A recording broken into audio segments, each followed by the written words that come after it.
2 घंटे, शायद 2 घंटे 13 मिनट, 2 घंटे नहीं था।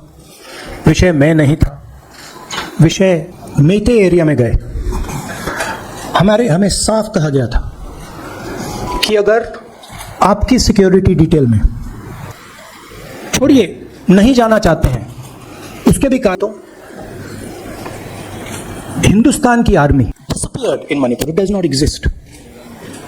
And I categorically told that please ensure to burn.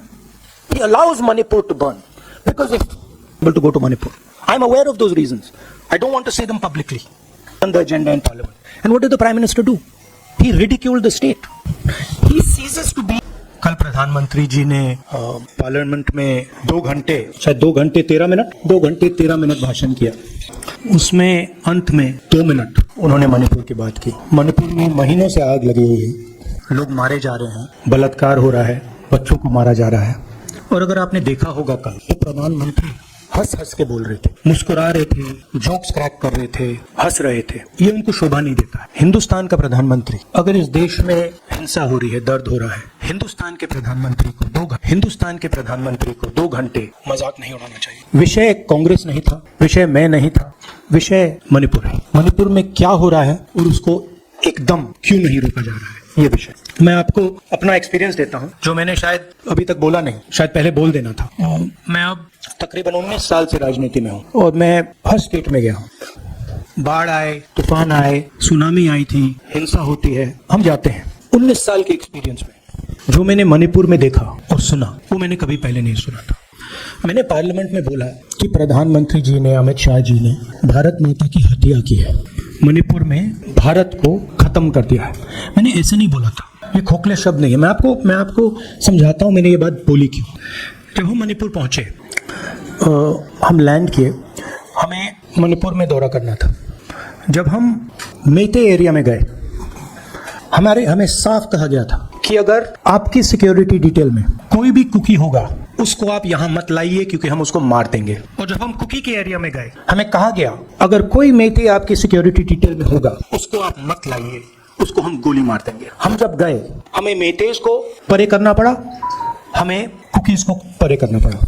मतलब एक स्टेट नहीं है, आज 2 स्टेट है। स्टेट की हत्या कर दी गई है और उसको चीर दिया गया है। इसलिए मैंने बोला हिंदुस्तान की हत्या मणिपुर में बीजेपी ने कर दी है। और जब मैंने कल प्रधानमंत्री को देखा हंसते हुए, मजाक उड़ाते हुए, मैं समझ नहीं पा रहा था कि हिंदुस्तान का प्रधानमंत्री इस प्रकार से कैसे बोल सकता है। प्रधानमंत्री को ये पता नहीं लग रहा है कि हमारे देश में क्या हो रहा है। छोड़िए नहीं जाना चाहते हैं, उसके भी कारण है, शायद मैं बता नहीं सकता हूं आपको, उसके कारण है, मगर अगर जा नहीं सकते हैं तो मणिपुर के बारे में बोले तो। हिंदुस्तान की आर्मी, आप सब जानते हो, सेना को आप जानते हो, जो मणिपुर में हो रहा है, हिंदुस्तान की सेना उसको 2 दिन में रोक सकती है, 3 दिन नहीं लगेंगे। अगर हिंदुस्तान की आर्मी को कहा गया कि ये तमाशा बंद करो, 2 दिन में ये तमाशा ड्रामा बंद हो जाएगा। प्रधानमंत्री मणिपुर को जलाना चाहते हैं, आग बुझाना नहीं चाहते हैं, ये है सच्चाई। अब आप अपने सवाल पूछिए। Would you like me to say it in English? I watched the Prime Minister of India yesterday speaking for 2 hours, laughing, joking, लगाएं naras in the parliament. The Prime Minister would say one line and the entire BJP would shout another nara. You know, the Prime Minister seems to have forgotten that the state of Manipur is on fire and has been on fire for 4 months. Women and children are dying over there. People are being murdered. Women are being molested, are being raped.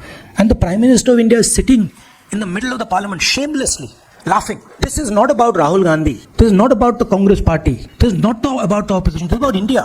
It's about our country. This state has been decimated. It has been destroyed. It does not exist anymore. And it has happened because of the politics of the BJP. Divide and rule and burn. That is why in my speech I said Bharat Mata has been murdered in Manipur. It's very interesting.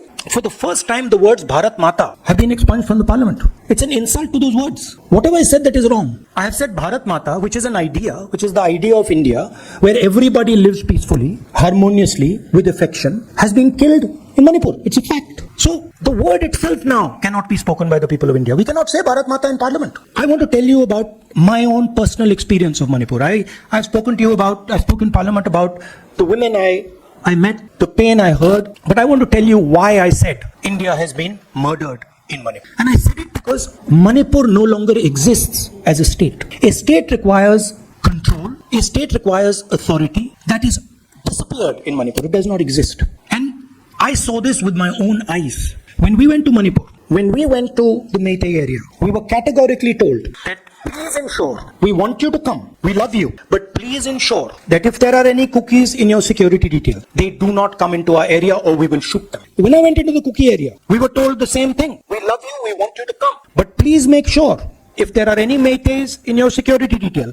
we will shoot them. Do not bring them here. Before going to the Meitei area, we had to remove all cookies from our security detail. Before going to the cookie area, we had to remove all Meiteis from our security detail. When we went there, the security forces, Central Security Forces, told us we have never seen anything like it. We were told it is completely outside our control. Okay, that is why I said Manipur has been murdered by the BJP and the idea of India has been murdered by the BJP in Manipur. I was not speaking metaphorically. I was speaking literally. Now, the Indian army, it will take the Indian army 2 days to put an end to the nonsense that is going on in Manipur. The Prime Minister refuses to stop the fire. He wants Manipur to burn. He allows Manipur to burn because if he did want it to stop, there are tools in the hands of the Indian government that can stop it immediately. I know. I have full faith in our army. I know.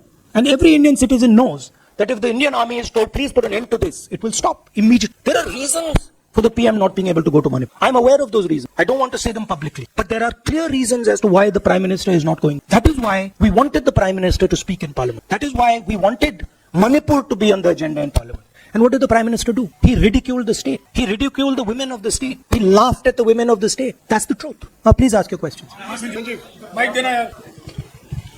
Finally, I just want to say one thing again in English. See, the Prime Minister,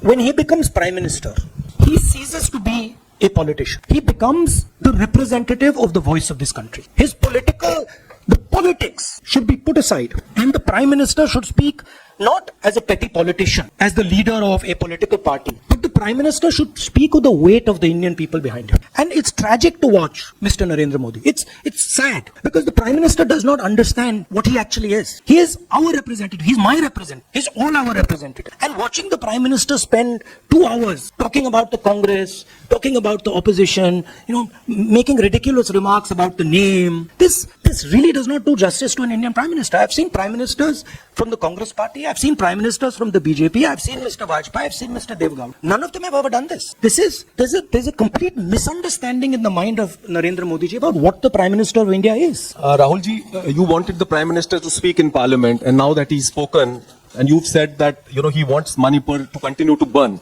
So what is the Congress party's next step to retrieve Manipur and save it? The only conclusion I can draw, because the Prime Minister has tools in his hand that can stamp out the fire in Manipur certainly within 3 or 4 days. But for some reason he's refusing to use those. Right? The Prime Minister could at least go to Manipur, talk to the communities and say, I'm your Prime Minister. Let's start talking. It will be taken seriously. So I don't see any intention. Rahul ji कल ये भी प्रधानमंत्री ने अपने भाषण में कहा कि 2018 में लेके आए थे, 2023 में विश्वास प्रस्ताव लेके आए और 2023 में भी लाएंगे। तो एक तरीके से उन्होंने साफ तौर पर ये कह दिया कि मैं तो हमारी सरकार अगली बार भी बन रही है। एक पॉलिटिकल बात भी उन्होंने कही। तो आप उनके पूरे भाषण को आप ये कह रहे हैं कि पॉलिटिकल भाषण ज्यादा था, मणिपुर पे बात बहुत कम थी, तो इसको कैसे देखते हैं? नहीं, भाषण हिंदुस्तान के बारे में नहीं था, भाषण नरेंद्र मोदी जी के बारे में था। वो अपनी राय, अपनी राजनीति, अपने एम्बिशंस वो आपको दे रहे थे। सवाल ये नहीं है कि नरेंद्र मोदी जी 24 में प्रधानमंत्री बनेंगे या नहीं। सवाल ये है कि मणिपुर जल रहा है, महिलाओं का बलात्कार हो रहा है, लोग मारे जा रहे हैं। सवाल ये है, अगर ये प्रधानमंत्री कहना चाहते हैं तो ये पब्लिक मीटिंग में कहें। मजाक बनाना चाहते हैं तो जब मणिपुर नहीं चल रहा है तो करें। बट प्रधानमंत्री को ये समझ आनी चाहिए, बात समझ आनी चाहिए कि पार्लियामेंट में जो चर्चा हो रही थी वो उनके बारे में नहीं थी, तो मणिपुर के बारे में। सर नमस्कार। प्रधानमंत्री ने बार बार कांग्रेस का नाम लिया और ये आरोप लगाया कि नॉर्थ ईस्ट और मणिपुर की सारी नहीं, अभी मैंने बोला ना, वही तो जवाब है। मुझे प्रधानमंत्री को जवाब देने की जरूरत नहीं है। मैं सिर्फ ये कह रहा हूं कि एक स्टेट की हत्या की गई है, भारत माता की हत्या कर दी गई है मणिपुर में, भारत माता की हत्या मणिपुर में कर दी गई और प्रधानमंत्री लोकसभा में मजाक उड़ा रहे हैं, हंस रहे हैं, नारे लगवा रहे हैं। मुझे क्या जवाब देने की जरूरत है? Mr. Gandhi, you waxed eloquent.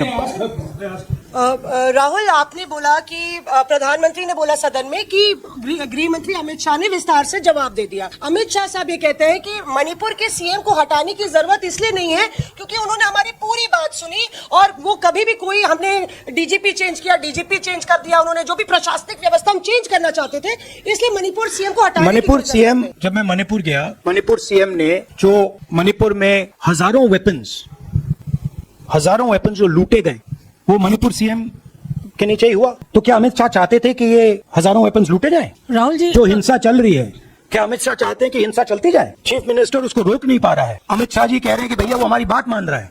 तो क्या आप चाहते हैं कि मणिपुर चलता जाए? राहुल जी, एक संसद में एक नया ट्रेंड दिखाई दे रहा है कि कई सेशन से अपोजिशन के एमपीज या तो सस्पेंड हो रहे हैं या डिस्क्वालीफाई हो रहे हैं, या एक सेशन से ज्यादा ये अपोजिशन के एमपीज का जो प्रिविलेज मोशन या प्रिविलेज रूल्स के तहत जो डिस्क्वालिफिकेशन हो रहा है या सस्पेंशन हो रहा है, इसका जो ट्रेंड बढ़ रहा है, इसको आप लोग कैसे एड्रेस करेंगे? आप देखिए, एमपीज को निकालें, वापस डालें, हमारा काम बदलता नहीं है। हमारा लक्ष्य जो मणिपुर में हो रहा है उसको रुकवाने का है। जो भी औजार हमारे हाथों में है, उस हिंसा को रुकवाने के लिए उनका हम प्रयोग कर रहे हैं और करेंगे। Yeah, Mr. Gandhi, you talked about using the army, deploying the army to control violence. You spoke that in Parliament. You've repeated here. But the BJP has criticized you and even previous Congress governments, saying that we want to solve the issue through dialogue. And they've criticized that in the 60s, in 64, the Mizo National Famine Front was bombed by the Indian Army, by the Indian Air Force. So they said that they do not believe. I have never heard in my entire career. I have never seen. I have never been told anywhere I have been in India that if you take this person as a security officer with you, we will put a bullet in his head. I have never heard it, and I heard it twice in Manipur. That means there is no dialogue in Manipur. There is pure violence taking place in Manipur. The first step is to stop the violence, put an end to it. I point out the army, but what I mean is that the Prime Minister has multiple instruments in his hands. He's not using them. It's been burning for 4 months. He's doing nothing and he's laughing. I'm amazed people can't see this. That he's sitting in parliament and laughing. Jairam ji, Last question. Jairam जी, मोहित दुबे हूँ news nation से। आपने 37 minute का भाषण। जयराम जी, राहुल जी नहीं मतलब आप मुझसे जयराम कर रहे हैं या उनसे? राहुल जी, आप जय सिया राम। राहुल जी, आपने 37 मिनट का भाषण लोकसभा के भीतर दिया और 37 मिनट में सिर्फ आपको करीब 14 मिनट ही दिखाए, बाकी आपके चेहरे पे कैमरा नहीं, और आप मणिपुर गए, मैक्सिमम टाइम आपने मणिपुर के ऊपर बोला। इस परंपरा को आप किस तरीके से देखते हैं? पता नहीं, शायद कॉन्ट्रडिक्शन है। शायद पीएम मेरा चेहरा टीवी पे नहीं देखना चाहते, मगर फिर पीएम मेरी वीडियो के बारे में बात करते हैं। तो पता नहीं क्या है, बट मुझे लगता है शायद उनको मेरा चेहरा टीवी पे देखना अच्छा नहीं लगता। कोई प्रॉब्लम नहीं है। जो मैंने बोलना था, देखिए, मुझे अपना काम करना है। मैं जानता हूं कि मीडिया पे कंट्रोल है, लोकसभा, राज्यसभा, टीवी पर कंट्रोल है, वो उसके बारे में मैं कुछ ज्यादा नहीं कर सकता हूं, मगर मुझे अपना काम करना है। मैं अपने काम को करता हूं। जहां भी भारत माता पर आक्रमण होगा, वहां मैं आपको खड़ा मिलूंगा, भारत माता की रक्षा करते हुए मिलूंगा।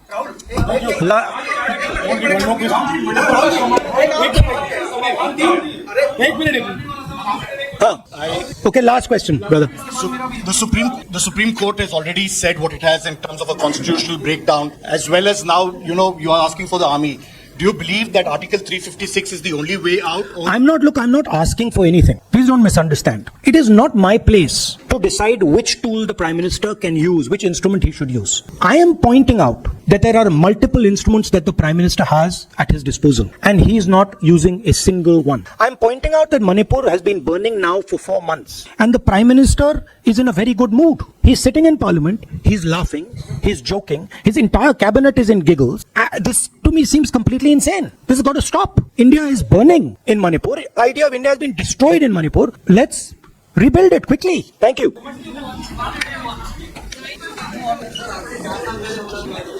A politician. He becomes